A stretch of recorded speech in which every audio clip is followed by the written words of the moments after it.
Their income is typically generated from interest, dividends, capital gains, net rental income, and such. Plus, women own nearly one-third of the small businesses in America. However, approximately two-thirds of these businesses have annual revenues of under $50,000. Plus, working women are more than 4 times more likely to leave the workplace than are working men. The objective data make it quite clear.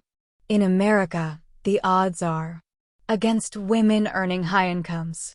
Some of this variation in income can certainly be explained by biases in the economic marketplace. But biases alone do not fully explain the fact that there are 5 men for every 1 woman in the top 1% of the earned income distribute. Tie-in. Could it be that the tendency for affluent parents to subsidize their daughters is helping to perpetuate this inequality? Daughters of wealthy couples tend not to have careers of their own. Why? In the past 20 years, the affluent population has typically been composed of one type of household.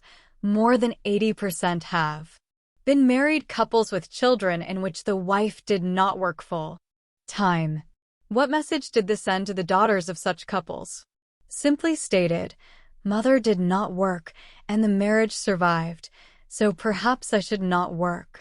It is difficult to argue with such logic. The traditional affluent family system does, in fact, function quite well. Affluent couples have a divorce rate that is less than half the norm. The father works, the mother mothers and does everything else for her family. System is very often copied by the female products of such marriages. Many affluent parents actually encourage their daughters not to work, not to have their own careers, and not to be economically and psychologically independent. Affluent parents instill this dependence characteristic in their daughters over time with subtle cues. Thus, many affluent parents communicate messages such as the following to their daughters. Don't worry. If you don't want to have a career of your own, you don't have to worry about money. We will help you out financially. If you do have a career, if you do become a big success and become independent, you will not be receiving any major financial gifts or inheritance from us. The weak and the strong. NNAND Beth, housewives AND daughters, and is 35 years of age. She is the younger daughter of a couple. We'll call Robert and Ruth Jones. Her parents are millionaires. Mr. Jones owns and operates several businesses in the distribution industry. Mrs. Jones is a traditional housewife.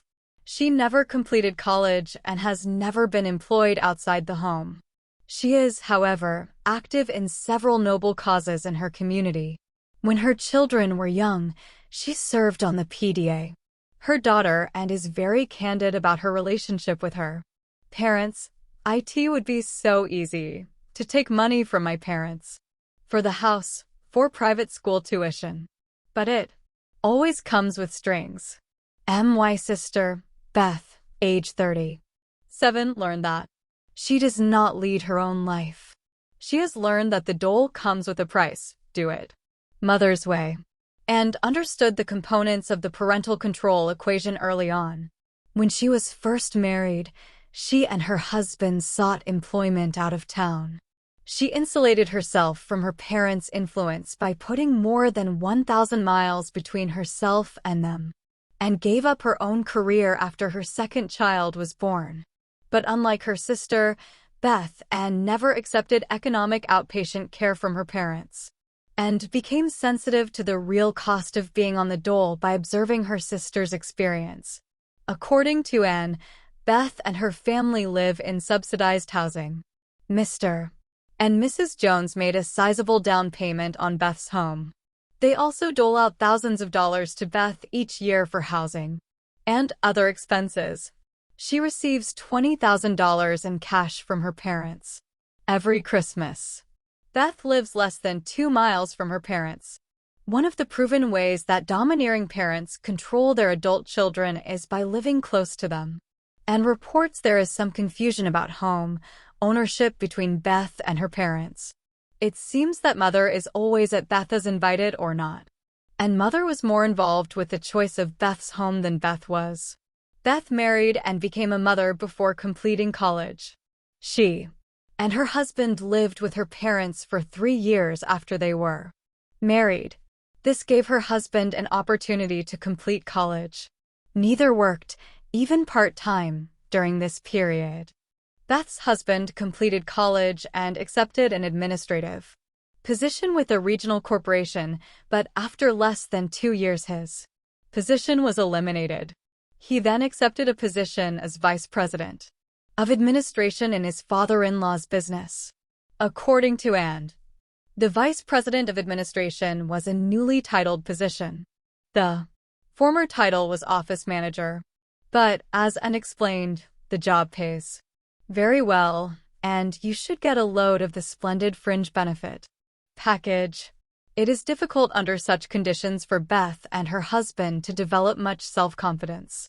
Anne's parents, especially her father, do not show respect for Beth's husband.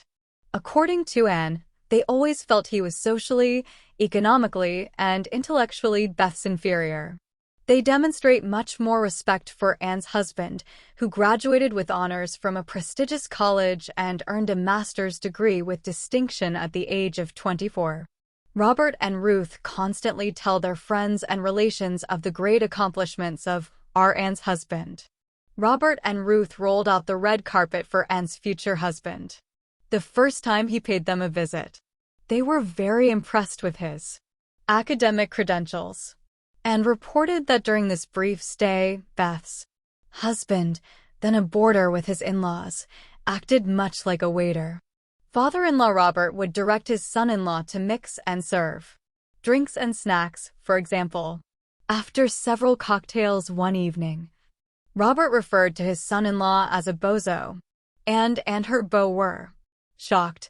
This treatment left a lasting impression on the couple. Anne pledged that she and her husband would never become bozos in her parents' eyes. To date, she has kept her pledge. This is the case even. Anne's parents pressure her unrelentingly to accept economic outpatient care. In contrast, Robert and Ruth regularly ask Beth's husband to do chores for them. They treat him more like a handyman and chauffeur than the man who married their older daughter. Why does Beth's husband tolerate the situation? Because he has been conditioned to do so. He and Beth have a high consumption lifestyle congruent with that of his in-laws. Yet their ability to sustain such a lifestyle is a function of their being controlled. Robert and Ruth have communicated a central message to Beth, not so much in words as in deeds. Beth, you and your husband are not capable of generating enough income on your own to maintain your ascribed station in life. You are economically handicapped. You and your husband need our special brand of economic outpatient care. Are Robert and Ruth correct that Beth and her husband would be unable to achieve in life without assistance? An objective third party would contend that they are. But what would the same objective third party say if he had examined this situation from its origin? He might have concluded that Robert and Ruth made a special effort to prove their hypothesis. After even just a few years of receiving aggressive and overbearing economic outpatient care, Beth and her husband have lost much of their ambition, economic self-confidence, and independence. No one will ever know if this couple could have functioned productively on its own. Beth and her husband were never given this opportunity. The role of enlightened parents is to strengthen the weak. Robert and Ruth did just the opposite. They weakened the weak and continue to do so today. Not surprisingly, they never appreciated their role in causing much of the dependency Beth and her husband experience today, and has some resentment, even bitterness, toward her parents. She holds them responsible for creating the economic and emotional dependency that her sister and brother-in-law must deal with every day, and has learned much from Beth and her husband's experiences, and is especially sensitive about her parents' role in usurping control of her sister's children. In them, the mistakes of the past are likely to be repeated, and can only wish that her parents had followed Some simple rules about raising children to be independent. They can't now, but and can. It's not too late for her. And will never allow her parents to control any portion of her life or the lives of her husband and children. Cinderella Sarah. Sarah is an executive in her late 50s. Her parents were affluent. Her father started his own business when she was quite young. When we interviewed her, Sarah was extremely candid about her relationship with her papa and sister. Sarah's father was a very strong-willed individual. His views about the role of women in our society were at odds with Sarah's. He felt that women should be educated in the fine arts and then marry, have children, and never work outside the home. Women, according to Papa's dictates, were not to have careers of their own. They were to be supportive, even subservient to their husbands. As a teenager, Sarah enjoyed debating Papa on numerous topics, including the role of liberated women in our culture. Often these debates turned into arguments centered on how Sarah would spend the rest of her life. Papa frequently threatened his defiant daughter with the loss of financial support for her college education, dowry, and so forth. In spite of these threats, Sarah left home when she was a young woman. Her papa made good on his promise and withheld all financial support. Yet Sarah never lost her determination to become financially and emotionally independent from her parents. After leaving home, she became a proofreader for a large publishing company. During her career in the publishing industry, she rose to a very senior position. Eventually she married, but only after her own career was well established. Sarah was distinctly different from her sister Alice. Unlike Sarah, Alice, a type B housewife, filled the role that Papa had assigned her. She was clearly Papa's girl. Papa's girl married a local gentleman, a fellow from a lower social stratum who had a high propensity to spend, but little propensity to earn an income.